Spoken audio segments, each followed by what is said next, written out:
আসসালামু আলাইকুম। আবৃত্তি করছি কবি সুকুমার রায়ের বড়াই কবিতাটি।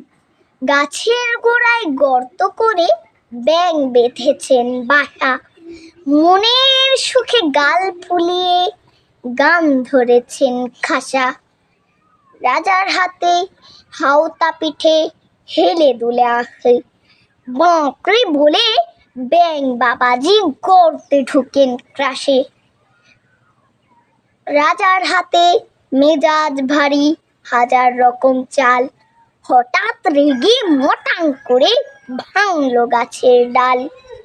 গাছের মাথায় চড়াই পাখি অবাক হয়ে কয়, বাঁশ রে বাঁশ, হাতের গায়ে এমন জোর হয়?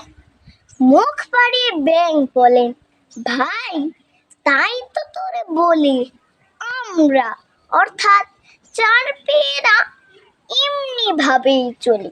ধন্যবাদ।